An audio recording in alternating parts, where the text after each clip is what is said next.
So to kick things off, I'd like to invite our first guest, who's sitting quite handily at the front here, Ram Castillo. While he's heading up, let me tell you a bit about Ram. Ram is a design director, author, international speaker, advisor, business coach, psych student, podcaster. If you're a podcaster listener, you might be interested in Ram's show, Giant Thinkers, and a recently accredited Lifeline Sydney and Sutherland crisis supporter, which tops it all. For almost 2 decades, Ram has been working to help organisations like McDonald's, Qantas, Google to get unstuck through design thinking, creative strategies, digital marketing and branding. I'm looking forward to hearing what Ram has to say for us tonight. Please join me in welcoming Ram Castillo. What an intro. I did supply that bio. Thank you, everyone. My hope is that you take what you need tonight, perhaps enjoying the nourishing food, the drinks, conversation, the company, the laughter, whatever it might be. And if that includes finding a piece of yourself in anything I'll be sharing tonight, know that I am deeply grateful. 36 years ago, my family migrated to Australia from the Philippines. I was a 1-year-old baby. The Philippines, referred to back then, third world country, has 114 million people. Australia has 26 million last time I checked, and that makes Philippines 4 times as many people than Australia with 3 times less space. My father is one of 11 siblings. You heard right. My mum is one of 5. And growing up for them was extremely different to how I grew up. I remember my mum sharing to me, arriving home one day, she was extremely thirsty and they didn't have much. She cracked open the cupboard and sculled whatever was there, and it just happened to be soy sauce. So she isn't too big of a fan of that flavour profile. That somewhat paints a picture of her life to some degree. My mum's mum, my grandma, was pretty much a single mum. My grandfather was in the military, so he wasn't really around, and when he was a womanizer, an alcoholic, an abuser. So my grandma made do with what she could, a little corner store. She even told me recently that she would buy a box of milk and divide it into small bags and sell that to households so they could share that one little bag. She also had a sewing machine and would tailor clothing for the community. So she really hustled to make do with raising 5 kids on her own. My dad's father passed away when my dad was 3. And my dad's mother passed away when my dad was in uni, so 20s. I recently asked him, how did you do it, Dad? How did you grieve? And he said, what do you mean? He said, we didn't have time to grieve. We just had to survive, was his answer. And that's kind of not where it ends at all. We get here and he finished mechanical engineering and marine transportation in university. We get here and those 2 degrees, even though he graduated from one of the top universities in the Philippines, they were not recognised here in Australia. So he works in a factory making 20K to raise 3 of us. I'm in the middle, and I was the shortest in primary school, 3rd shortest in high school, still short now. I was never the most intelligent, never the most athletic, never the most popular, certainly never the most good looking. I know it's hard to believe, and I can hear the screams of outrage. But I digress. So I was also, sadly, bullied a lot. I had my arm broken 3 times and had 16 stitches before the age of 11. And even as I share that, I'm in awe. In awe of how I'm still standing. I'm in awe of the love that was given and the abundance of the tenderness that was available to me from my parents. There's a vivid memory that I'd like to share when I would have been 4 years old. I don't know how I'm still remembering this, but I was 4 years old, and I would collect empty tissue boxes and toilet paper rolls, and I would make cities and robots. We didn't have iPads back then, so my mum was cooking spaghetti, and she asked me, she said, "Ram, what do you want to be when you grow up?" And I said, "I don't know, Mum, I just want to make stuff." And she stopped cooking, put her hand on my shoulder and said, "Whatever it is you want to be, whatever it is you want to do, make sure you dream big. Dream much, much bigger." And 25 years later, from that moment, I find myself arriving back from Sydney to Sydney Airport from America, where I had a 3-month speaking tour, visiting 22 cities across America as part of launching my first book. Mum greets me at the airport and she goes, "How do you feel, Ram?" I go, "I feel good." She goes, "Well, make sure you come back down from that mountain and share to everyone what you found." She had a way with keeping me grounded, that's for sure.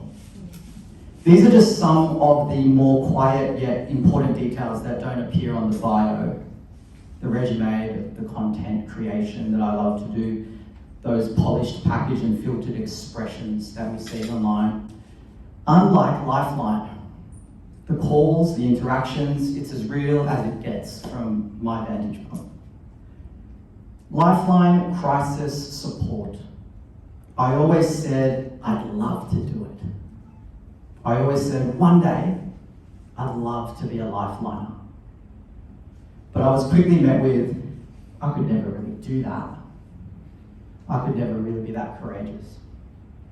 I could never be that strong. I'm pretty broken, I'm flawed, I'm unworthy and I'm weak. I feel like I've been crawling and fighting my way to this moment. I just finished my accreditation a few weeks ago. Started on the 4th of April. 4th of April was when our cohort started. And I've been feeling like I've been crawling my way to this moment. Maybe you have too, in your own way. Some acquaintances and a lot of my friends have shared sentiments of me being easygoing, sometimes stoic-like in nature, and I often think, but rarely voice the thought, if you only knew the violence it took to be this calm. When I was 19, I was assaulted, stabbed and slashed 6 times in an attempt to protect a friend who was being attacked. Recently, I was diagnosed with Tarlov cysts. If you don't know what they are cerebral fluid-filled cysts that grow on nerve roots on your spine. They're on my sacrum. I've got 4 of them. There's a scene from a 2007 movie called Evan Almighty. And we've got an Evan into this, so hey. Morgan Freeman plays God in this film, if you haven't seen it. There's this one bit that I'd like to share, and Morgan Freeman, as God says, "Let me ask you something. If someone prays for patience, you think God gives them patience? Or does he give them the opportunity to be patient? If he prayed for courage, does God give him courage, or does he give him the opportunity to be courageous?" As I was reflecting on what to share tonight, I couldn't help but sit with the idea that if the outcome is great, then the price is greater. One of the first messages that burned straight in my heart and mind, thanks to our wonderful trainer, Emma Burton, during day 1 of training, she's come out of the gate swinging. She said, "It's a privilege to be let in. It's a privilege to be let in." When I first applied for Lifeline, I was not expecting much progression. So you can imagine how nervous I was when I received an email interview with Beverly, okay? On the 11th of January, this happened, this year, via Zoom. Beverly, I'm recording this, so if you're watching this, I'm not sure if she's here, but Beverly, you might not remember this, but towards the end of the interview, the last question you asked was, how do you take care of yourself when times get tough, overwhelming, and stressful? And I said, I like to go for a run, get some fresh air, I like to play tennis, I like cooking, love cooking. And I was looking at Beverly and she was not giving me much. Like no expression. And I was thinking, man, you gotta dig a little bit deeper than that. Cooking, what are you doing? Run in and I was like, oh. And so I paused and I said, took a breath and I said, what I struggle with that I feel I need to do more of is ask for help. Sure enough, I started to see a little smile on Beverly's face. To which she replied, thank you, we'll be in touch. So, Beverly, thank you for this opportunity. Wow, a whole year since.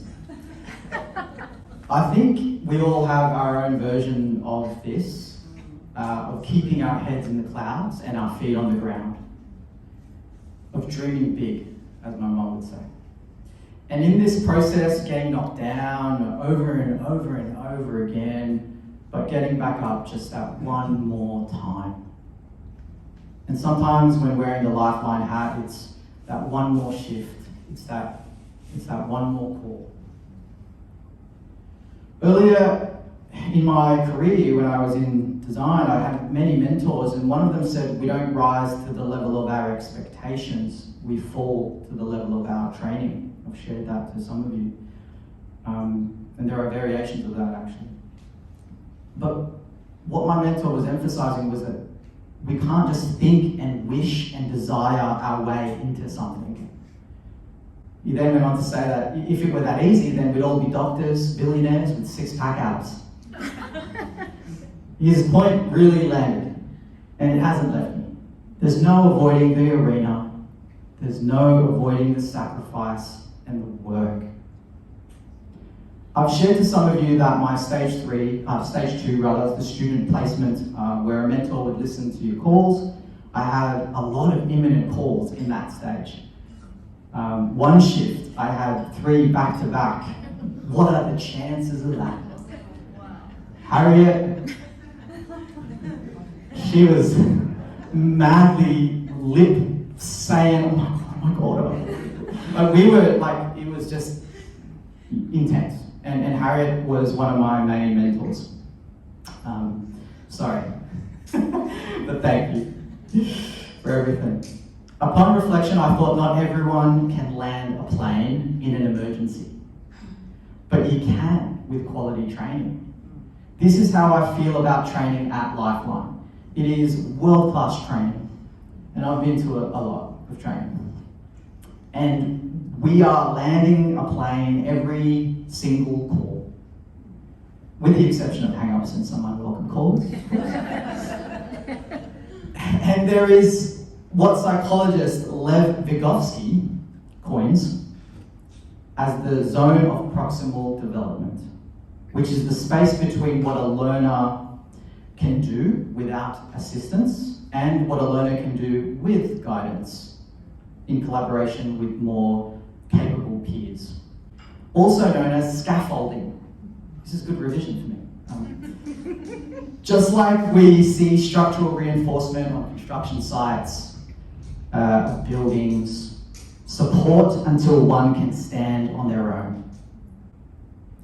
Thank you to every single person at Lifeline who has helped us stand on our own and help us land these sometimes large, heavy planes. My thank you extends to every single person at Lifeline, no matter what role you're in, those I've met and not met, those that are present here tonight, and those that are not here tonight, those that have been and gone, and those that are just arriving. In light of this, I would like to say a special thank you to a few I've had the honour of interacting with personally during my journey so far.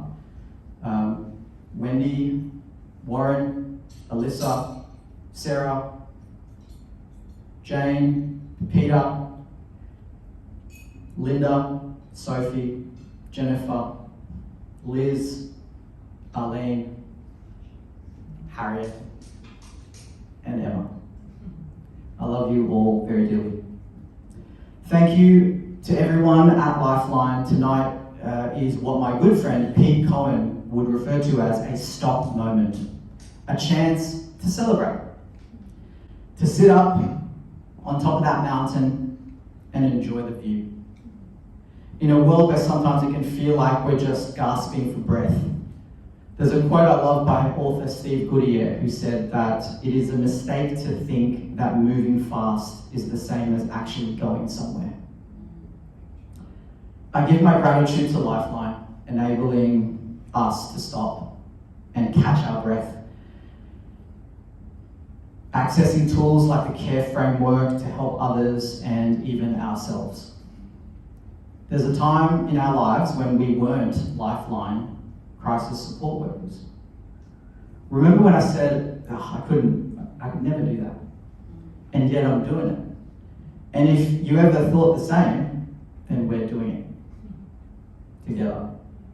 And everyone we meet might very well say that they could never do it either. Downstairs of the Lifeline building on Castlereagh, there's Top Juice. My friend is the owner of Top Juice there, and when I was given my lanyard, I was rocking that lanyard outside of the building, getting my sushi, getting my Top Juice. So